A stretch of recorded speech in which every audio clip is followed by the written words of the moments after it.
अंगुष्ठ मात्रा पुरुषः ज्योति इव अधूमकः भूतभव्यस्य ईशानः सहा एव अद्य सहा उश्वः.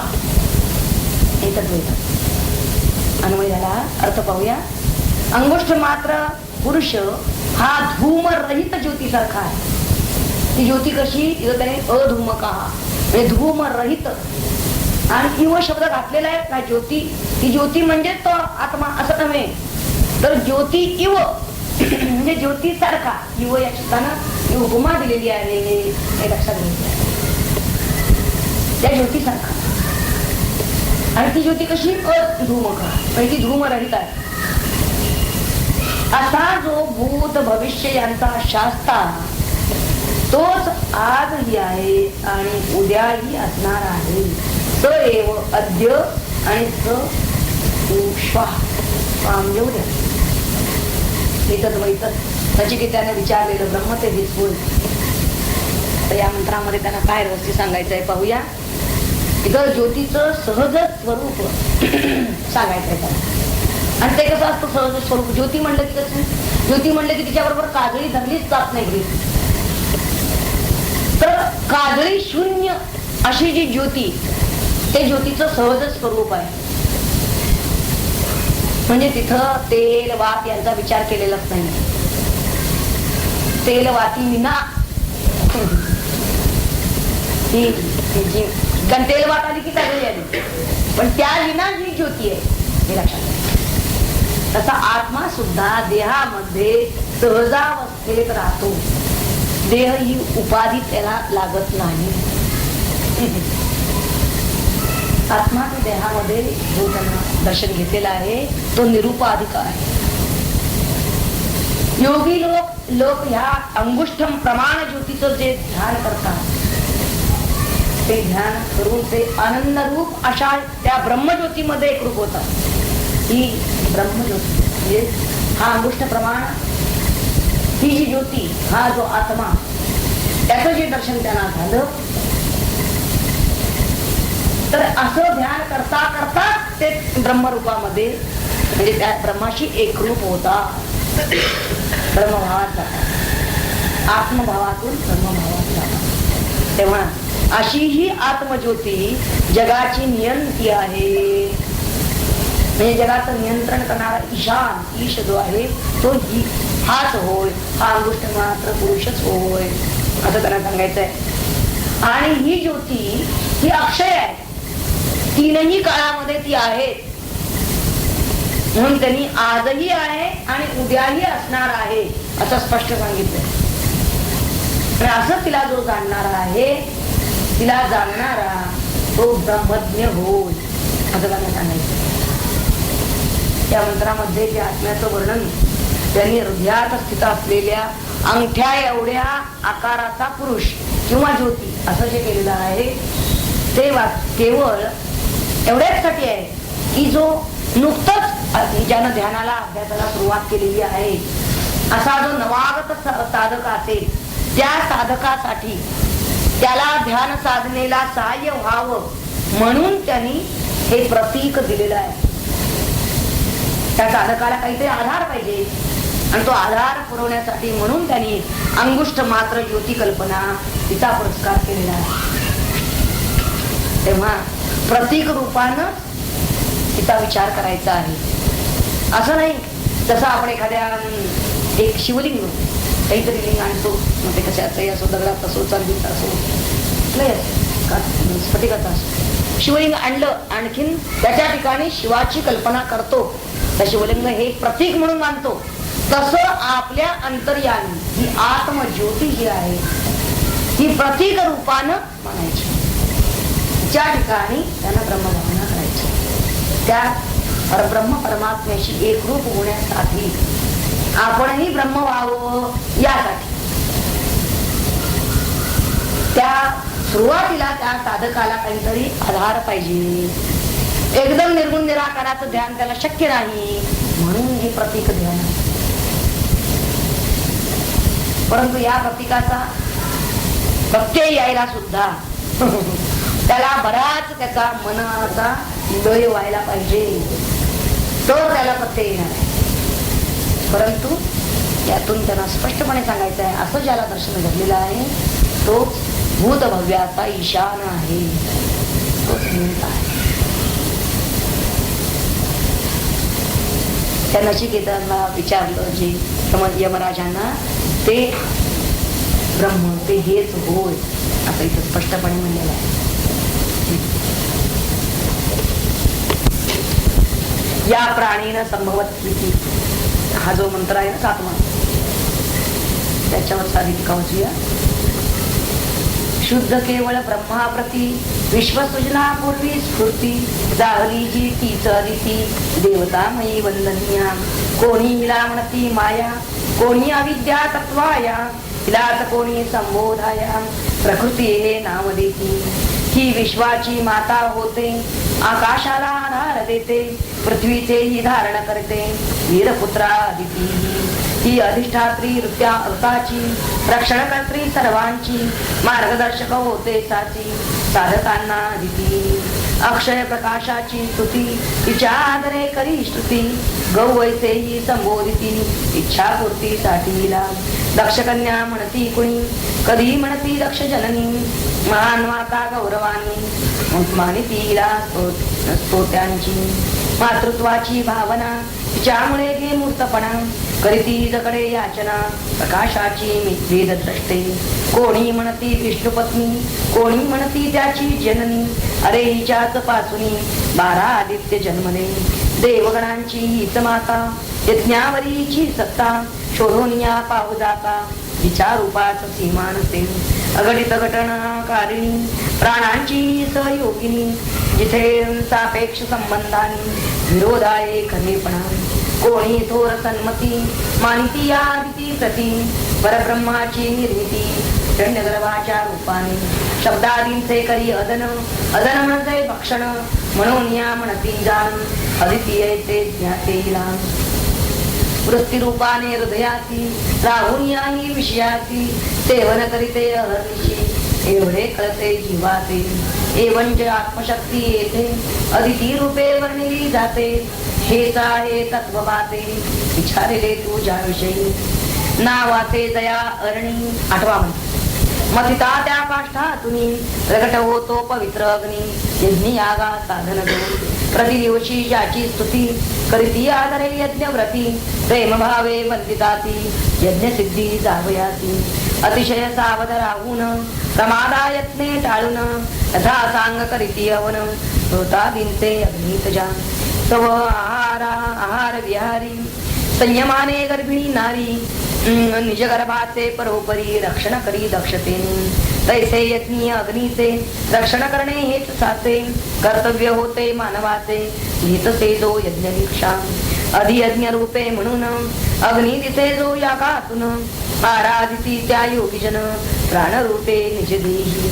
बाहेर जो अधिदैवत, प्राणाग्नी तो अध्यात्मात, तेथ होत जो प्रदीप्त, प्राणायामी योग्यांच्या. प्रत्याहार धारणा ध्यान, हे तेथे विधी साधन, शुद्ध भावना करून योगी याते उपासिती. यज्ञाग्नी अथवा योगाग्नी, या स्वरूपे घेऊ कुणी, तेजस्विताची त्या स्थानी, जाणावी ती आत्म्याची. ज्याविषयी गौतमा मला होतासी तू प्रश्न केला, तोच येथे कथिता तुला, चतुरामी अग्निरूपे.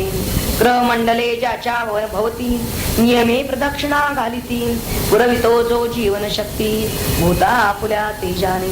जो गवे वा मावळे, 9वा मंत्र, दिसे पृथ्वीच्या गतीमुळे, आराध्य म्हणून स्वीकारिले, रूप जाते साधकांनी. सत्कर्माची प्रेरणा, बुद्धीच मिळो ही भावना, ठेवून करीती उपासना, तत्वशील ज्या सूर्याची. तेजोनिधी तो सूर्यदेव, ज्यातून घेई संभव, विलीन वाया जेथे ठाव, अंती सूर्य घेईला. जसे ज्योतीचे उजळणे, अथवा तिचे विझून जाणे, गळे आकाशी नियमाने, देवी आत्म्यात सूर्याचे. चाकाच्या त्या जशा आरा, घेती बुंद्याच्या आधारा, तसे पाया परमेश्वरा, देव शरण असती की. त्याची सोडून जगत्रयी, कुणी राहू शकत नाही. एक आत्मा हाच राही अनंत रूपे सर्वत्र. अनंत रूपाने राहणे त्यातेच असे निश्चयाने. ज्याच्या विषयी मज कारणे नचिकेत्या तू विचारिले. 10वा मंत्र. विविधताची पृथ्वीवरी नाना रूपे दिसे सारी. भेदबुद्धीच्या लागती परी नामे गुणे वा आकृतीने. तसे द्युलोकी या थांग ग्रह नक्षत्र तेजो मेघ. विस्तारले असती योग देवी आकाश गंगेचे. यांची दूरता विशालता बुद्धी सकरिते विस्मिता. अथवा दयाची विविधता कारण होते मोहासी. ते सर्वही पदार्थ जात एकात्माचा आहे खचित. वेगळे नाही यत्किंचित परमात्म्याहून काही. नाम गुणाकृतीची पाहून निज मानसी. वेगळे मानिती भूतासी घात करून घेती ते. आसक्ती वा अज्ञान मोह या वेदांता रचिती व्यूह. कारण होत ते दुस्सह दुःखाप्रती मानवाच्या. जाणे येणे त्याचे घडे मृत्यूतून मृत्यूकडे. वारंवार जीव बुडे भोवऱ्यामध्ये दुःखाच्या. 11वा मंत्र. एक आत्मा सर्व ठाई भरलेला जो तोच हृदयी. सर्वही या लोकत्रयी नाही काही त्याच्या विणे. ऐसे एकत्वाचे ज्ञान करून या दृढ चिंतन. संपादावे करुणी श्रवण गुरुमुखाने शास्त्राचे. आधी करावे शुद्ध श्रवण मग त्याचे प्रेमे मनन. सर्व शक्तीने अनुष्ठान पुढे करावे निष्ठेने. दूर धरावी विषयासक्ती ध्यानाध्यासी असो प्रीती. हृदयी वसावी भावभक्ती साधनेला विठूने. या योगाने सुसंस्कृत साधकांचे होते चित्त. मग सामर्थ्य त्याची येत एकत्वाच्या बोधाचे. ग्रह नक्षत्र तारांगणे लोपती सूर्यप्रकाशाने. तसे वेदाचे भासणे चित्ती नुरते ज्ञात्याच्या. पतिवर्तने पतिव्रता बालकाच्या चेष्टिते माता. कधी ना सोडिती एकता जशी आपुल्या प्रेमाची. तशी विविधता विलक्षण सृष्टी मदली पाहून. आत्मैक्याचे सदा भान ठेवी साधक निष्ठेचा. लौकिकी बाह्य व्यवहार जरी घेदे वेदाचा आधार. तरी तयाचे अंतर वेद व्हावे मावळे मळते ना. शोक मोह राग द्वेष याचा त्याची न होतो स्पर्श. सदा आनंदतो संतोष समाधानी मनामध्ये. बरी बघता भिन्नते प्रती तळते ज्यांची चित्तवृत्ती. सदैव त्याची होते गती मृत्यूतून मृत्यूकडे. 12वा.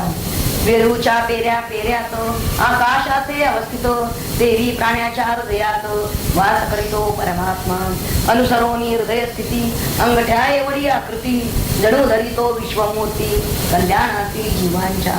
भूत भविष्य वर्तमान या सर्वांचे नियंत्रण करीत असे जो नारायण सुगत राहे हृदयेशी. हे असे ध्यानाध्यासी आले ज्याच्या अनुभवासी. स्वीकारितो विरक्तीसी देश करीना कवनाचा. 13वा. नंदादीपाची जशी ज्योत देवत्रांनी गाभाऱ्यात. अंगुष्ठ मात्र हृदयात पुरुष देवी प्रकाशतो. सामान्याहून वेगळे परियाचे तेज उजळे. नाव येथे ना राहिले धुमाचे वा कंपनाचे. प्रकाशते ही आत्मज्योत शांत अचंचल धूमरहित. हीच करते नियंत्रित झालेले वा होणारे. वर्तमानाची आधार या ज्योतीचा निर्विकार. राहो जाहो वा शरीर राहते जशी तशी. नामगुणाची अनेकता आकाराची विविधता. सरकालाची विभिन्नता बाधते ना हिला कधी. दिव्य अशी जी कथिली ज्योती तो हा आत्माच निश्चिती. ज्याच्या विषयी मतप्रती नचिकेत्या तू विचारिले. शरीराचे येणे जाणे जन्म घेणे किंवा मरणे. कर्म करणे फल भोगणे होत सारे आत्म्यामुळे. भूलता नाना भेदासी खाणे तो अनुभवासी. म्हणून कुणी वेदे त्याची नाहीच म्हणती हट्टाने. ओम सहनावतु सहनौ भुनक्तु तेजस्विनावधीतमस्तु मा विद्विषावहै. ओम शांति शांति शांति. यथोदकं दूर्गे वृष्टं पर्वतेषु विधावति. एवं धर्मान् पृथक् पश्यन् तानेव अनुविधावति. यथा अन्वय असा यथा दुर्गे वृष्टम उदकम पर्वतेषु विधावती. मंत्र 14. दृष्टांत दिलाय हा आधी आणि पुढे म्हणतायत एवं धर्मान पृथक पश्यन् तान एव अनुविधावती. अर्थ याचा असा आहे, ज्याप्रमाणे यथा दुर्गे पर्वतेषु दुर्गे पर्वत शिखरावर वृष्टम वृष्टी झाली असता उदकम ते पाणी पर्वतेषु विधावती पर्वतावरून काय व्हायला लागतं, वाहून जातं, अनेक मार्गाने वाहून जातं. त्याप्रमाणे धर्मान पृथक पश्यन् वस्तुमात्रामध्ये जो पृथक म्हणजे नानात्व पाहतो असं पाहणारा तान एव त्यांच्या मागे अनुविधावती त्याच्या मागून धावतो, म्हणजे त्या नानात्वालाच प्राप्त होतो. तो नानात्व पाहतो सर्व वस्तुमात्रांमध्ये, तो नानात्वालाच पाहतो, प्राप्त होतो. म्हणजे जे विविधतेनं भरलेलं आहे, वास्तविक त्या विविधता ही सत्य नाही, मिथ्या आहे. पण तरी सुद्धा ती सत्य आहे असं ज्याला वाटतं त्याला म्हणलं जातं की नानात्व पाहणारा पृथक पश्यन् असं म्हणलेलं आहे. आणि तो नानात्वाला प्राप्त होतो. म्हणजे नानात्व म्हणजे काय, अनेक अनेक देह घ्यायला लागतो तो, नानात्वाला प्राप्त होतो व्हायचा. म्हणजे त्याची जन्म मरण परंपरा, त्याचं संसाराला येणं हे संपत नाही. म्हणजे इथं ज्या दृष्टीनं तो पाहतो आहे, आपली पाहण्याची म्हणजेच विचार करण्याची दृष्टी कोणती आहे, तो विचार मार्ग आपला काय आहे, एकत्वाचा आहे की नानात्वाचा आहे. ही सगळी विविधता हीच सत्य असं समजतो आपण, की त्या विविधतेमध्ये एकत्व जे आहे ते एकत्वच आपण सतत न्यायतो आहोत. उपनिषदकारांचा हेतू हा आहे की आपल्याला त्यांना या एकत्वाचा, या समत्वाचा म्हणजेच या ब्रह्मत्वाचा तेच चिंतन करायला लावण्याचा त्यांचा उद्देश आहे उपनिषदकारांचा. आणि म्हणून ते सांगतात की जर तुम्ही सतत विचार जर करत राहिलात नानात्वाचा, आपण जर आपण आत्मपरीक्षण केलं की आपण उठल्यापासून रात्रीपर्यंत संबंध दिवसभरामध्ये या विविधतेचा विचार केला, की त्या एक अशा ब्रह्माचा विचार केला, किती मिनिटं त्या ब्रह्माचा विचार केला, किती काळापर्यंत आपण या आपल्या चित्तामध्ये ही विविधताच भरून होती असा जर विचार केला आपण, तर अगदी कटाक्षानं ज्या वेळेला आपण काही ध्यानाला म्हणून बसलोय किंवा काय, त्याच वेळेला आपलं ब्रह्मचिंतन ते सुद्धा झालं तर होत असेल, इतकी तयारी असेल त्याची तर. नाहीतर ध्यानाला बसलेल्या वेळी सुद्धा तो ब्रह्मचिंतनच करेल असं नाही. कितपत त्याची तयारी आहे त्याच्या चित्ताची, हा भाग महत्वाचा आहे. आणि त्याला सांगायचं की मुख्यत्वे आपल्याला जर ही या विविधतेच्या कचाट्यातून सुटायचं असेल, अनेक आता हा देह मिळाला पण असाच मागचा आपला देह असेल असं नाही, तो वेगळा असेल, पुढे मिळणारा देह अजून वेगळा असेल. म्हणजे हे जे अनेक अनेक देह घेणं आहे यातून जर आपल्याला सुटायचं असेल, या विविधतेतून जर सुटका करून घ्यायची असेल, तर आपल्याला त्या एकत्वाचं चिंतन करायला पाहिजे, त्या एकाच चिंतन करायला पाहिजे, आणि त्या आत्म्याचं चिंतन करायला पाहिजे. आत्मचिंतनाची सवय आपण जितकी लावून घेऊ स्वतःला आपल्या चित्ताला, तितकं ते आपले जास्त कल्याणाचं आहे. तेव्हा या मंत्राद्वारे श्रुतीला आपल्या ठिकाणच्या भेदज्ञानाचा निषेध करायचा आहे. सरळ सरळ आपल्या बुद्धीकडे भेद कुठे आहेत, आपल्या बुद्धीत आहेत, आणि ते काढून टाकायला पाहिजेत बुद्धीतून. अगदी भले उपाधी भिन्न जरी असल्या, उपाधी या भिन्न भिन्न असतात, पण जरी त्या असतील तरी सुद्धा आत्मा हा एकच आहे. उपाधीनुसार आत्मा कधी पृथक नाही. आणि जर का तो पृथक आपण मानत असू तर तो भेद आपल्या बुद्धीत आहे.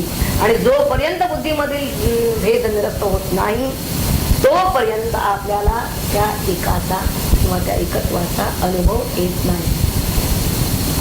आपल्याला जर ती अप्रोक्ष अनुभूती घ्यायची असेल तर बुद्धिगत भेद निरस्त करायला पाहिजे. आणि जोपर्यंत आपण हा एकत्वाचा अनुभव घेत नाही तोपर्यंत आपल्याला पुन्हा पुन्हा अनेकत्वाला यावं लागणार आहे, पुन्हा पुन्हा देहावर यावं लागणार आहे. आता या बाबतीत परमात्मा काहीच आमची मदत करणार नाही का असंही वाटण्याची शक्यता आहे. या मंत्रामध्ये जो सुरुवातीला त्यांनी जो दृष्टांत दिलेला आहे तो मार्मिक आहे. ते म्हणतात वृष्टम उदकम, हे वृष्टी होणार उदक. तसं परमात्म्याच्या कृपेचा वर्षा हा सतत सुरूच आहे. परमात्म्याची क्षणकाल सुद्धा परमात्म्याच्या कृपेविना आपण राहू शकत नाही. त्याची कृपा सदैव आपल्यावर बरसत आहे. हो, ज्याप्रमाणे दृष्टांतात दिलंय तसं पर्वत शिखरावरच जे पावसाचं पाणी आहे ते जसं तिथं पर्वत शिखरावर टिकू शकत नाही. ते 12 वाटाने पळायला लागतं आणि कुठे धावायला लागतं, ते खाली धावायला लागतं. त्याप्रमाणे ज्याची बुद्धी मुळातच ही दुर्ग झालेली आहे, शब्द ते दुर्गे असा शब्द वापरलेला आहे. जसं तो पर्वताच्या बाबतीमध्ये आहे, दुःखेन गम्यते. दुर्ग म्हणजे मुळातच परमात्म ज्ञान त्यात शिरणंच कठीण आहे, अशी बुद्धी झालेली आहे. आपल्या बुद्धीचं मुसळ व्हायच्या आधीच त्या बुद्धीला जोपर्यंत ही बुद्धी संवेदनक्षम आहे, काहीतरी एक ठाम मत माणसाची जी बनतात आणि ती बनल्यानंतर मग तो सोडायला तयार नसतो. तेव्हा जसं त्या प्रल्हादाने सांगितलं की कौमार्यात आचरित शाळ्या माणसानं काय करावं, कुमार वयापासूनच हा विचार करावा. कुमार वय म्हणजे त्याने 5 वर्षाचं वय सांगितले.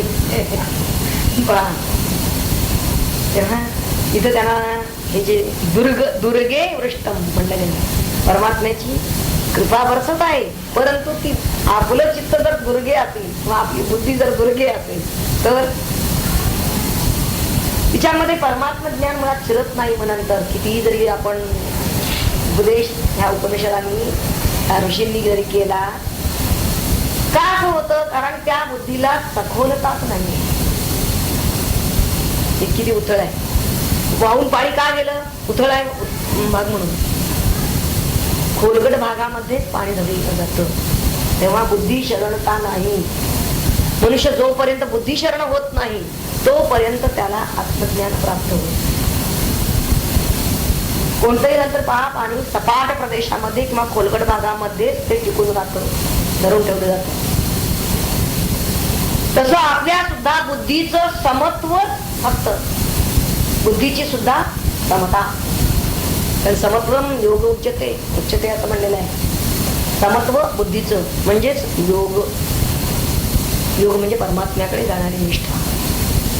तेव्हा बुद्धीचं समत्वच भगवत कृपेला पात्र आहे. भगवत कृपा इथंच टिकून राहू शकते. आणि हा बुद्धियोग जोपर्यंत आपण साधत नाही तोपर्यंत आपल्याला एकत्वाचा अनुभव येणार नाही. तेव्हा एकत्वाचा अनुभव येईपर्यंत आपल्याला हे अनेक देह घेत बसावं लागेल. जीवाचा जीवन प्रवाह इथं तरी पाण्याचं दृष्टांत थोड्यासाठी सांगितलेलं आहे. 12 वाटांनी पाणी का गेलं, तसंच जीव सुद्धा आपल्या जीवनाचा प्रवाह मुख्यत्वे आपल्या अंतःकरणाचा प्रवाह, कारण जीवदशा अंतःकरण आहे तोवर जीवदशा आहे. म्हणून आपल्या अंतःकरणाचा प्रवाह एकदा जर तो अनेकत्वाकडे वाहू लागला, सदैव विविधतेकडे वाहू लागला, तर मग तो त्यातच गुरफटत राहतो, त्यातच अडकून बसतो, त्याशीच आसक्त होतो आणि मग त्याचं पतन हे निश्चित आहे. ते पाणी जसं अनेक मार्गांनी खालीच पडायला लागले, त्याची धाव खाली आहे, त्या प्रकारे त्या मनुष्याचं पतन व्हायला लागतं. म्हणजेच तो परमात्म कृपेपासून दुरावतो, परमात्म्यापासून निश्चितपणे तो दूर गेला, कारण विविधतेकडे झुकलेला आहे, सर्व माईक विचाराकडे तो वळलेला आहे. तेव्हा ज्यानं ही परमात्म कृपाच हृदयात साठवलेली आहे असा जो कोणी असेल त्याचा मात्र जीवन प्रवाह अगदी शांत आहे, स्थिर आहे. आणि तोच लोक कल्याणकारी आहे. केवळ त्याचाच उद्धार होतो असं नाही, तर त्याचं जीवन आता असं होतं की इतरांची तहान भागते. म्हणून ज्या ठिकाणी आता पाणी असं त्यावेळेला पावसाचं पाणी एखाद्या सरोवरात साठलेलं आहे. सरोवर का? कारण खोलगट भाग आहे म्हणून सरोवर तयार झाले. पण तिथं साठलेलं आहे तर अनेकांची तृषा तिथं क्षमती आहे. तेव्हा त्याचा जीवनाचा प्रवाह हा त्याच्या दृष्टीने जसा कल्याणाचा ठरला तसा तो लोकांच्याही दृष्टीने कल्याणाचा ठरतो. परमात्म्यानं आपल्याला ज्या अनंत अनंत शक्ती दिलेल्या आहेत, इथं त्यांनी वृष्टी असं म्हणलेलं आहे, तसं भगवंतानं आपल्याला अनंत शक्ती दिलेली आहेत. पण आपण मात्र 12 वाटाने तिची उधळण करतो आहोत. म्हणून ध्यानाला बसायचं मला या सगळ्यांचा संयम का सांगा. डोळे मिटून घ्या, कानात बोळे सुद्धा कोंबायला सांगतात काय काय काय आहे सर्व शक्ती त्यांनी त्यांच्या वाटा बंद करायची. आता पुढे आपल्याला मंत्र येणार आहे की ही द्वार कशी आहे. तर ह्या शक्ती त्यांनी सांगितलेल्या आहे की त्या नियमित संयमित करायला पाहिजेत. आणि त्या शक्ती जर त्यांची उधळण आपण थोपवली, शहाणा जो असतो तो ही उधळण थांबवतो, शक्ती संचय करून ठेवतो. शक्ती संचय एवढ्यासाठी आहे की ऊर्ध्व दिशेनं त्या शक्तीला तो उन्मुख करतो. कारण एरवी काय होत आहे, एरवी मनुष्याचं ती शक्ती अधोमुख व्हायला लागली आहे. आणि म्हणून त्याला पुन्हा पुन्हा पुन्हा पुन्हा जन्म मरण आहे. पण हीच शक्ती जर त्यानं ऊर्ध्वमुख केली तर तो या संसाराच्या अतीत जातो, पार. नाहीतर मग सर्व जीवांची स्थिती कशी असते, खालारा धावे पाणी, त्या पाण्यासारखी पुन्हा पुन्हा तो जन्माला यायला. तर हे जन्म आणि त्याच्याबरोबर येणार मग हे जर चुकवायचं असेल त्याला, तर या शक्तीला त्यानं ऊर्ध्वमुखी करायला पाहिजे. आणि ती करण्यासाठी म्हणून त्याला आधी संयम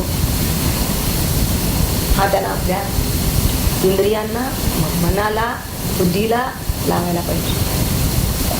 आणि असा लावूनच निश्चितपणे तो या बुद्धियोग साधू शकतो, समत्वाला येऊ शकतो. आणि जेव्हा समत्वाला येतो त्याच वेळी त्याला आत्मानुभूतीला तो पात्र. तेव्हा या मंत्रातून आपल्याला निश्चितपणे हा बोध करून दिलेला आहे की भगवंतानं ज्या आपल्याला अनेक शक्ती दिलेली आहे त्या शक्तींचा आपण त्याच्या म्हणजे त्याचीच अनुभूती घेण्यासाठी करून घ्यायला पाहिजे. पावसाच्या पाण्याचा जो दृष्टांत दिलाय त्यांनी तो निश्चितपणे मनुष्यासाठी आहे. पुढच्या 15व्या मंत्रामध्ये ते म्हणतात, यथोदकं शुद्धे शुद्धमासिक्तं तादृगेव भवति एवं मुनेर्विजानत आत्मा भवति गौतम. हे गौतम, गौतम शुद्ध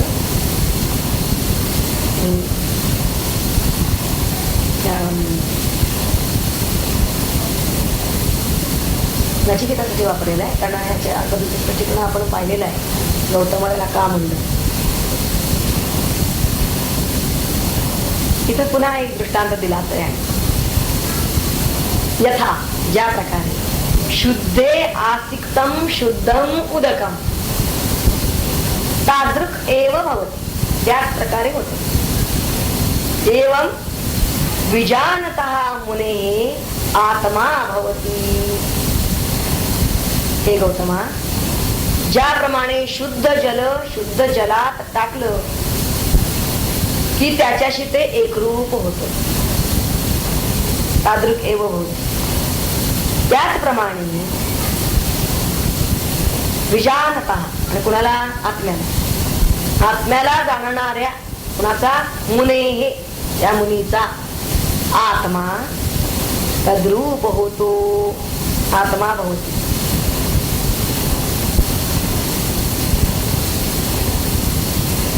मुळात असं आहे, भागवतामध्ये एका श्लोक येऊन जातो का, विषयान ध्यायतश्चित्तम विषयेषु विशुज्यते. माम ध्यायंतश्चित्तम मय्येव प्रविलीयते. हा सुंदर हा श्लोक आहे, अगदी मनन करायला आणि चांगला लक्षात ठेवून त्याप्रमाणे सदैव आपण लक्षात ठेवला पाहिजे. ज्या ज्या वेळेला आपलं चित्त त्या विषयांच्याकडे जात असेल, शब्द स्पर्श रूप रस गंध, कारण या चित्ताचा स्वभावच आहे, त्याला ते स्वस्थ कधी बसत नाही. या पंचविध विषयांच्याकडे तरी जात आणि या कुणाकडे जात नसेल तर मग निश्चितपणे ते आत्म्याकडे. तेव्हा विषयांचं चिंतन करणारं जे चित्त आहे ते विषयांशीच आसक्त होऊन राहत असं या श्लोकात सांगितलं.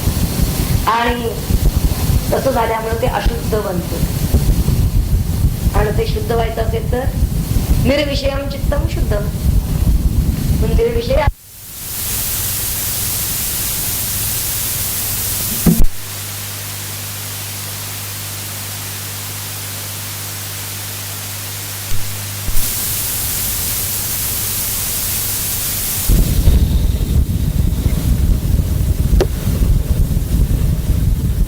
परमात्म्याशी एकरूप होऊन जातं, म्हणजेच ते परमशुद्ध होऊन जातं.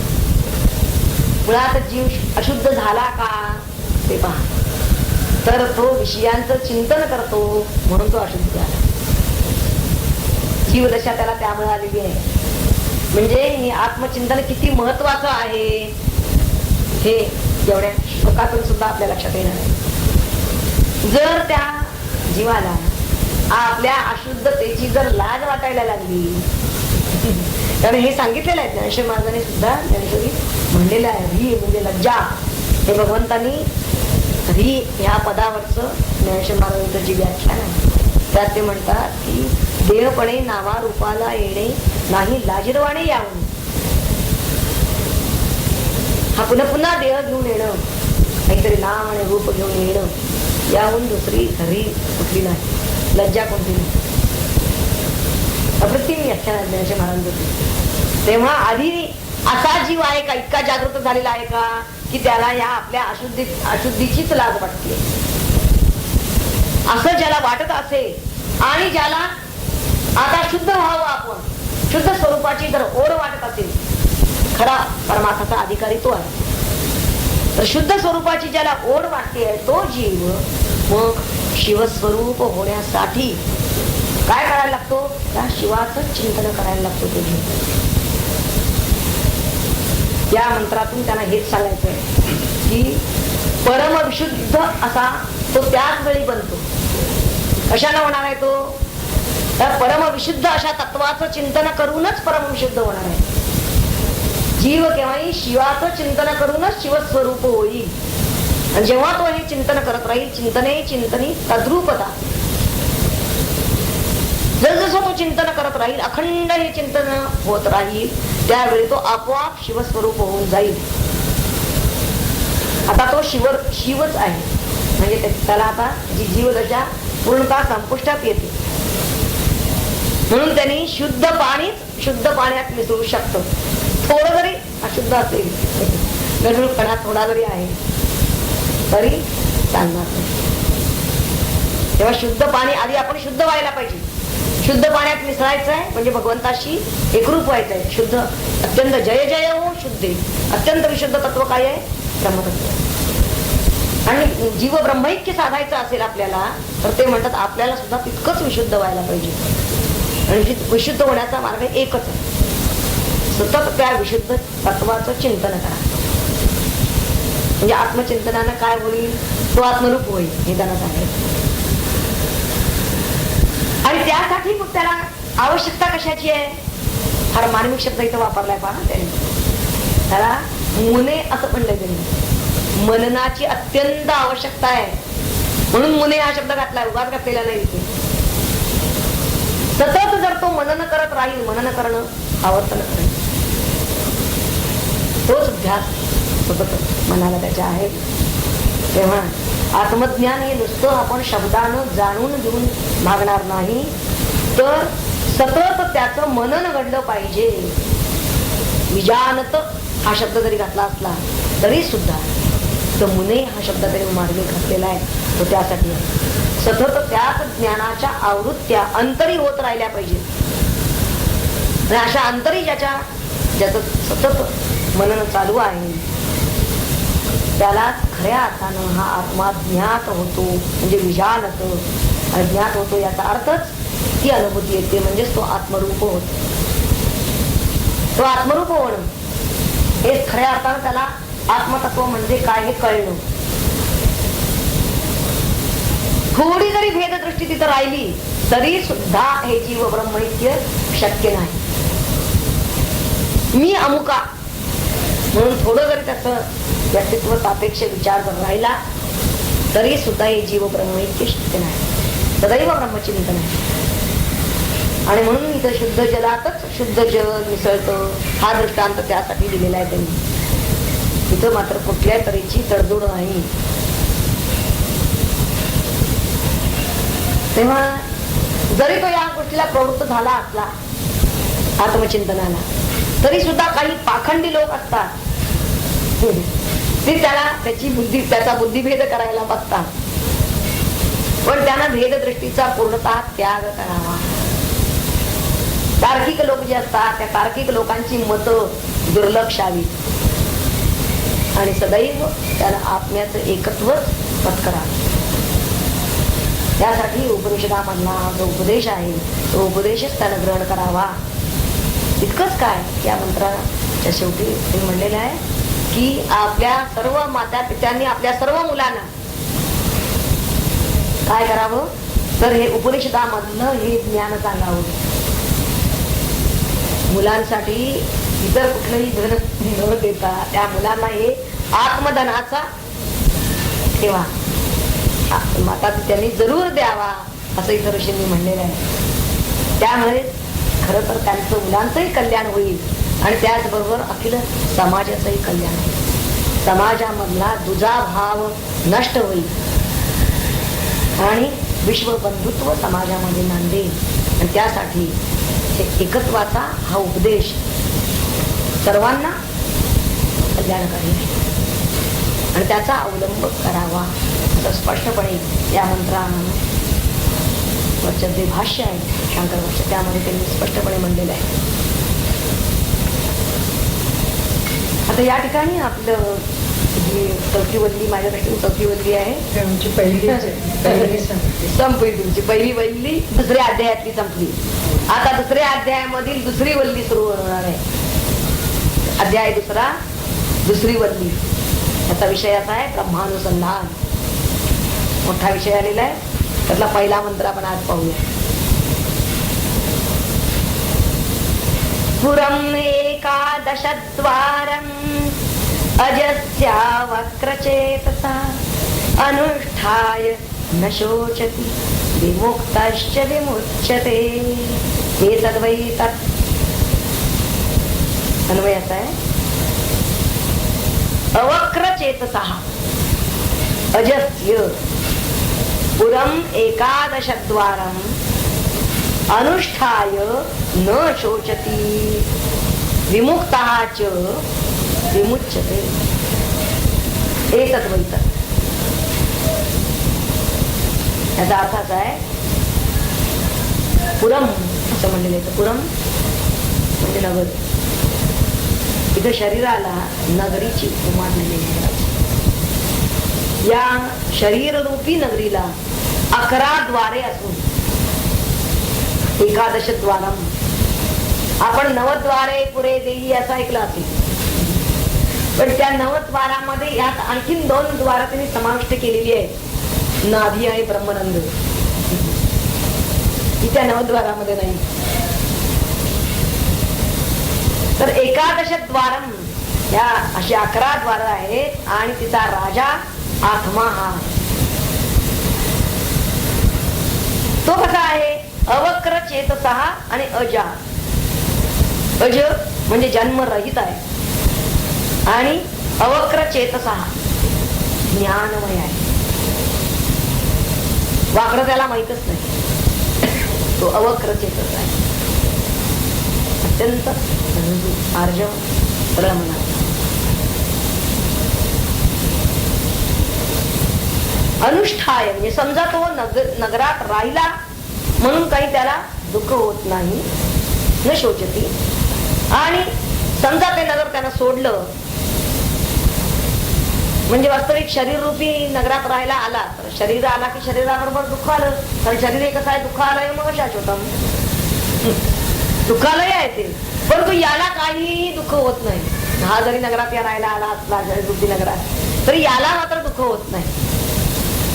आणि हे समजा सोडलं त्यानं नगर, या शरीराचा तरी त्यानं त्याग केला तरी तो मुक्त आहे. विमुक्ताश्च विमुच्यते. नचिकेत्यानं विचारलेलं तत्व ते घेत आहे. ब्रह्मतत्व हे कसं पाहिलं तर अत्यंत दुर्ज्ञेय आहे. आणि म्हणून उपनिषदकार आपल्याला ते परोपरीनं समजून घ्यायला सांगतात. आणि त्याची एक परी म्हणजे रीत या वल्लीमध्ये सुरुवातीच्याच मंत्रात दिसून येते आपल्याला की त्यांनी इथं या ब्रह्म तत्वाचं निरूपण नगराच्या रूपकानं केलेलं आहे. स्थूल शरीर हे पुराप्रमाणे म्हणजे नगराप्रमाणे आहे. ज्याप्रमाणे नगराला अनेक द्वारे असतात तशी या शरीराला 11 द्वारे आहे. आता ही 11 द्वारे कोणती? 2 चक्षु, 2 नासिका, 2 कर्ण, 1 मुख, ही वरची 7 द्वारे झाली. आणि खालची नाभी, वायू आणि उपस्थ ही 3 मिळून ही 10 द्वारे. आणि ब्रह्मरंध्र हे 11वं द्वार. आता ही द्वार आहेत म्हणल्यानंतर द्वारपाल पाहिजे. तेव्हा चक्षुरादी इंद्रिय जी आहेत ते द्वारपाल आहेत. आणि या इंद्रियांच्या अधिष्ठात्री देवता ज्या आहेत त्या तिथले अधिपती आहेत. आता यांना राहायला प्राकार पाहिजेत. स्नायू, मांस, त्वचा, हृदय, रक्त, मेद, मज्जा, अस्थि हे सगळे प्राकार म्हणजे महाल आहेत तिथे राहणे. हे सांग रूपक आहे म्हणून आपण थोडं जरा सविस्तर पाहिजे. म्हणजे सर्व उपकरणासह असणार हे शरीर, पण त्यापेक्षा जर राहणारा हा जो आत्मा आहे त्या शरीराचा मालक आहे, जीवात्मा असं म्हणलं त्याला, तो मात्र वेगळा आहे. नगराचा स्वामी जसा राजा असतो तसा हा आत्मा आहे. आणि तो 2च शब्दात त्याचं वर्णन केलंय, अज आणि अवक्र चेतसा. अज म्हणजे जन्मादी जे षडभाव अस्ति, जायते, वर्धते, विपरिणमते, अपक्षयते, नश्यते, हे सर्व विकार रहित असा तो आहे. अजय या एकाच शब्दातून अविकारी असं सांगायचंय. आणि तो अवक्र चेतस आहे म्हणजेच तो आदित्याप्रमाणे त्याचं ज्ञान स्वाभाविक, नित्य आणि कुटस्थ आहे. स्वयंप्रकाश आहे, ज्ञान स्वरूप आहे. अवक्र चेतस सर्व जड पदार्थांचा तो प्रकाशक आहे. आणि ह्या ज्या ज्या जड आहेत त्यांचा तोच चेतक आहे. शरीर हे जड आहे पण त्याचा चेतक मात्र हा आहे. शरीर रूपी पुराचा मालक जीव जरी असला तरी सुद्धा तो ब्रह्माहून वेगळा नाही, हा जीवात्मा. इथं अनुष्ठाय असा शब्द घातलेला आहे. अनुष्ठाय म्हणजे हृदयस्थ परमेश्वराची जो उपासना करतो, अनुष्ठान करतो, तो ते म्हणतात. पुढे त्यांनी सांगितलंय काय, शोक विशोचती न शोचती असा शब्द वापरलेला आहे. जो अनुष्ठाय असेल तो न शोचती म्हणजे तो का त्याला शोक होत नाही तर तो अविद्या आणि अविद्याजन्य जो जीवभाव, कारण अखिल दुःख सुद्धा त्या अविद्याजन्य अज्ञानातूनच निर्माण झालेली आहे. तर या सगळ्यापासून तो मुक्त हो. म्हणजे दुःखाला कारण होणारा जे अज्ञान, त्या अज्ञानासकट म्हणजे दुःखाच्या मुळासकट निवृत्ती होते. त्यातून तो मुक्त होतो. त्याला कोणत्याही तऱ्हेचा शोक राहत नाही. कारण असं आहे, त्याची आत्मविज्ञानामुळे काय झालेली आहे, मुळातच अभय त्याच्या ठिकाणी निर्माण आहे. आणि अभय निर्माण झालं कशामुळे झालं, कारण द्वैतच संपलं आणि दुजेपणातच भय आहे. दुजा भावच नाहीसा झालेला आहे. त्यामुळे आता त्याला भीती उरलेली नाही आणि म्हणून त्याला शोकाला अवसरच आहे. का न शोचती, तो आता अभय असा तो जीवनमुक्त झालेला आहे. नुसताच जीवनमुक्त झालाय असं नव्हे, तर ज्यावेळी त्याच्या प्रारब्ध कर्मांचा भोगानं क्षय होईल त्यावेळी तो विदेह मुक्तही होतो. विदेह मुक्त होतो याचा अर्थ पुन्हा तो आता देहावर येत नाही, जन्माला येत नाही.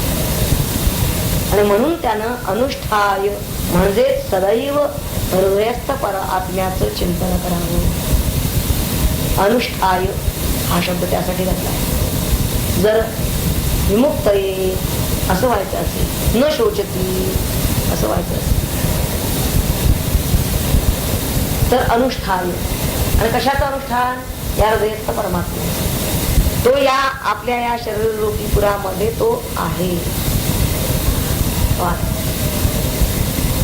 हे त्याचं अस्तित्व, हे त्याचं असणेपण, किंबहुना हे त्याचं अधिष्ठान, त्याची सत्ता ही लक्षात घेतली पाहिजे त्यांनी.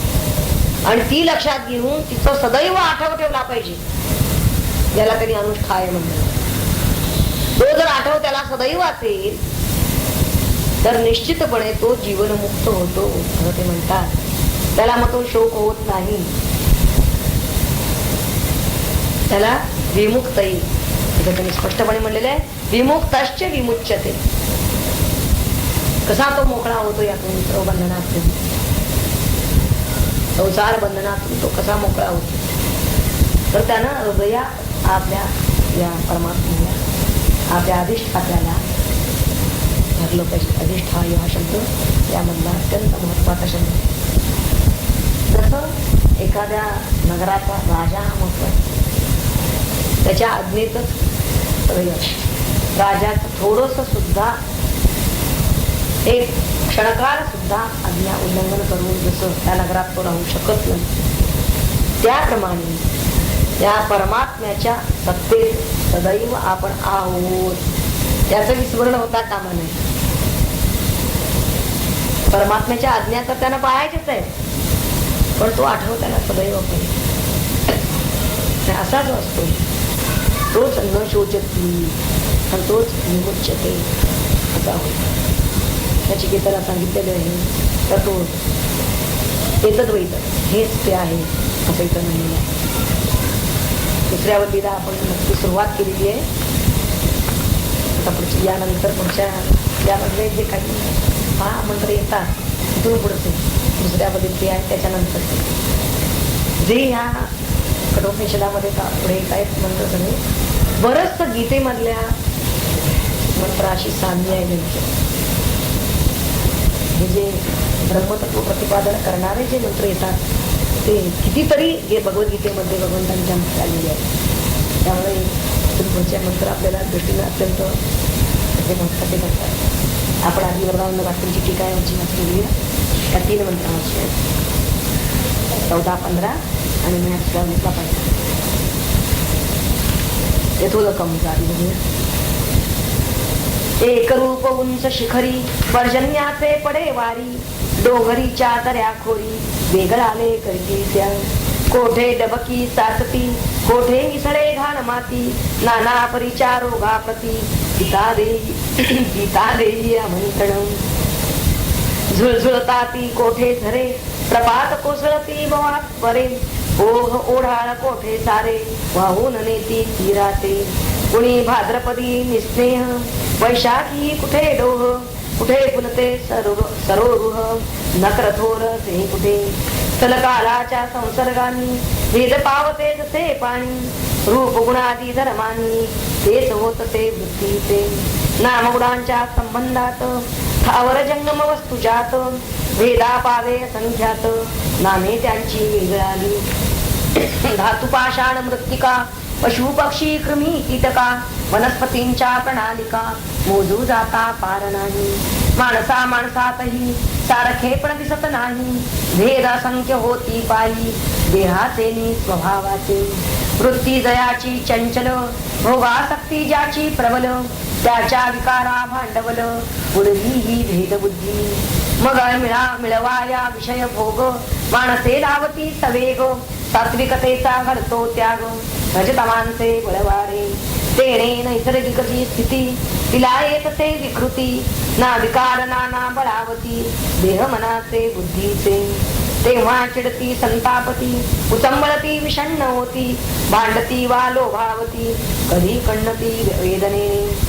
या रीतीने आपुला घात ओढवून ते घेतात. महत्वाचे जे देतात सर्वार्थाने भेदांना. परी मननशील जो मुनी तो वागताना जीवनी. सर्व गोष्टीचा पुरतेपणी विचार करी साकल्ले. काय आहे कसे घडते मूल्य तयाचे कोणते. त्या योगे जी लाट उठते अंतरीती कशी असे. हवे नकोचे क्षणात रागद्वेष जे होतात. त्यातील उचित अनुचित धर्माधारे काय ठरे. काम क्रोधादी विकार व्यापून टाकीती अंतर. बळावतो अहंकार भोग देते निंदास्तुती. नाना परीची तरकटे उभारती नास्तिक हटे. संशय तेने मनी दाटे सत्य तेथे काय आहे. सुख दुःखाचे आघात नाना परीचे होतात. तेने चंचल होते चित्त योग्यायोग्य काय तेथे. अशा परीचा गंभीर होऊन करीतो विचार. श्रद्धा तयाची निरंतर दृढ राहे शास्त्रावरी. केवळ आपुले वाटणे तेच खरे ना म्हणे. संत शास्त्र वेदवचने प्रमाण मानी सर्वथा. सन्नीतीच्या जाणून खुणा भावे करीतो उपासना. त्या योगाने अंतःकरण प्रयत्नाने शुद्ध करी. प्रसन्न शुद्ध शांत मन होता प्रगटे आत्मज्ञान. संपूर्ण जाते अहंपण ऐक्य होते आज्ञा सवी. स्वस्थ संयमी विरक्त पूर्णपणे होता चित्त. साधक होतो जीवन मुक्त क्लेश नुरतो कोणताही. शुद्धोदके शुद्ध जली जेव्हा जाती मिसळली. तेव्हा नजारावती वेगळी ऐक्य होते पूर्णपणे. मुळामध्ये जसे जल असते शुद्ध नि निर्मल. तसे कधीही तळ्यातील पाणी नसते नचिकेत्या. नाना प्रकाराने गाळून कधी चांगले उकळून. कधी 3दा वाफेतून घ्यावे लागे शुद्धतेची. कधी गाळ बसण्या तळी वापरावी लागे निबळी. दुर्लक्षाने जाते बळी शरीराची निरोगता. असे जाणून घ्यावे चित्त गौतमाते अध्यात्मात. साधने होता शुद्ध शांत आत्मरूपा सहजीने.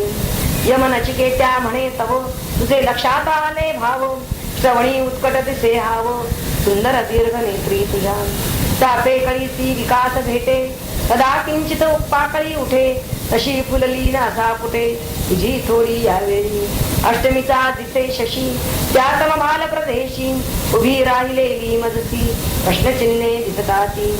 कापे कोमल पालवी स्फुरण ओठी दिसे तेवी. नको विचारू आता नवी पुन्हा ऐके विवेचने. तुझ्या सारखा मिळे श्रोता जरी सुदैवी असे वक्ता. पुळती सागरा पाहता शतधारांनी गंगा मिळे.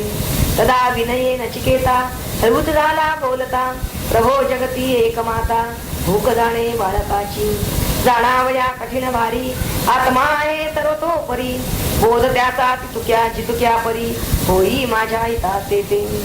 जो जो करिता वर्णन तो तो बळावे अवधान. यम म्हणे तू भाग्यवान ऐका आता सावचित्ते. द्वितीय अध्याय दुसरी. अरे आपुले हे शरीर जणू आहे संपन्न नगर. जे राजधानी सुंदर जीवरूपी आत्म्याची. प्रसाद धातूंच्या 7 पेटा सती या पुरात. चाले आयात निर्यात बलधैर्याचे धनवाडे. ग्रहण पचन पोषण व्यापार हा जेथे जाण. अवयवांचा सेवक गण तत्परतेने राधे इथे. अहंकार सेनापती मनबुद्धी साथ देती. उठतात ज्या नाना वृत्ती दंड सेना तीच येते. हर्ष शोकाचे उभय होती जय पराजय. विवेक बसुनी देतो न्याय शुद्ध सत्वा सधावरी.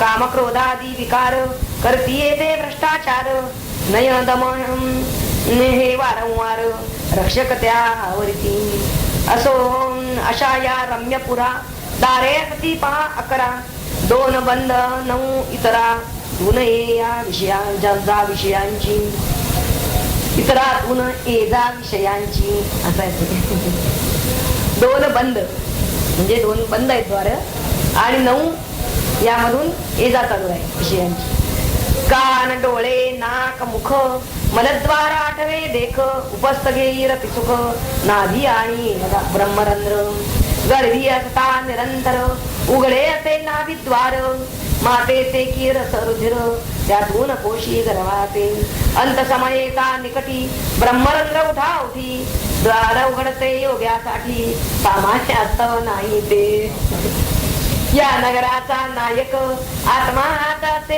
एक शुद्ध सरळ सात्विक स्वभावाने अलिप्त जो परी आत्म्याची ही रुजुता आणि त्याची अलिप्तता पाहून माझी सर्व सत्ता अहंकार मानियते अहंकार बळावता वावई विकारा मिळे पुरता त्या योगाने अव्यवस्था होते साऱ्या शासनाची आणि तेने गुंडगिरी माजते नगरा भीतरी वाढते नाना प्रकारी दुःख आणि अस्वस्थता अध्यात्माची दंडनीती शाश्वत स्थिर असे अति न्याय देवतेची महती तेथे आहे सर्वावनी म्हणून शास्त्राभीतरी अहंकाराच्याही वरी विवेकाची असे थोरी न्याय श्रेष्ठ असल्याने विवेक असल्या धैर्यशील राजकारणामध्ये कुशल आवरी तो सगळे खळ मनबुद्धीच्या सहाय्याने यमनियमांची राखीव सेना स्थापित करी अनुशासना तेणे करणे उपासना सुलभ होते साधकाची आधार मिळता साधनेचा माझ उतरे विकारांचा दर्पय्य अहंकाराचा जातो विनयी होतो तो तेणे आत्म्याची जवळीक सहज मिळवी साधक सारा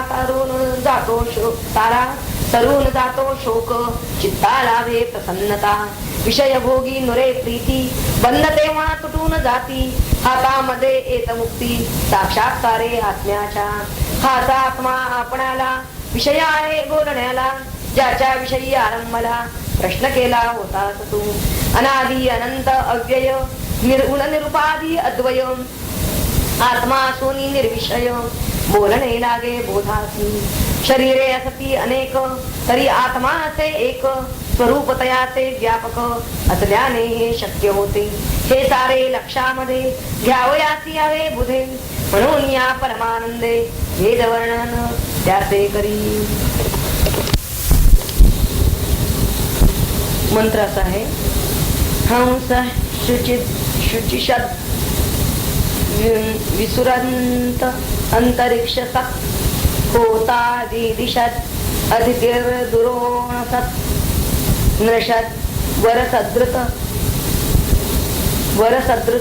सद योम सद अब्जा गोजा ऋतजा आद्रिजा रतम बृहत्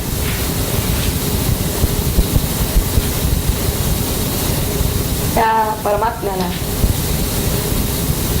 इथे जे नाम दिलेली आहे त्याचा जे निर्देश केलेला आहे ते त्याचं स्वरूप कसं आहे त्या आत्म्याचं हे या मंत्रामध्ये मुख्यत्वे सांगितलेलं आहे अन्वय आधी बघा हंसहा नंतर शुचिषद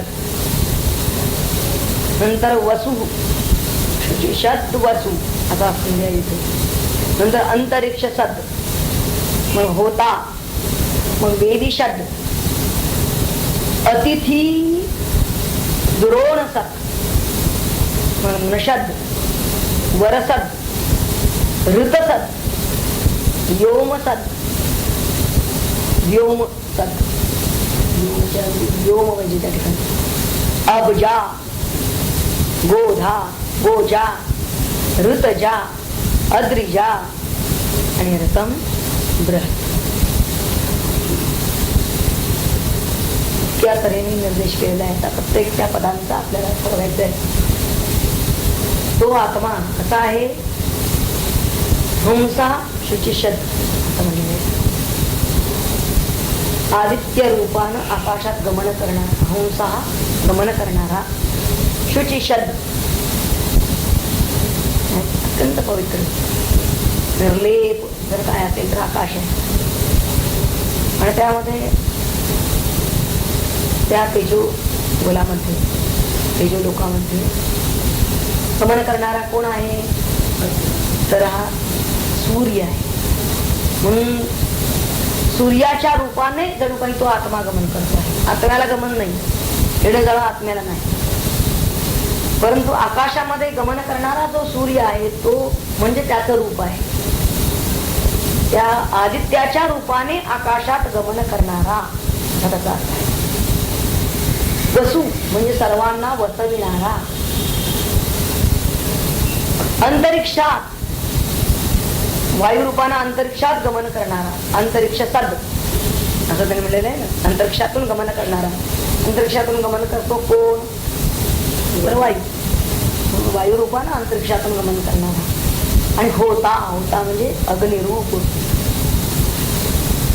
त्या अग्निरूपाने वेदी शब्द म्हणजे वेदीमध्ये म्हणजे यज्ञकुंडामध्ये असणारा.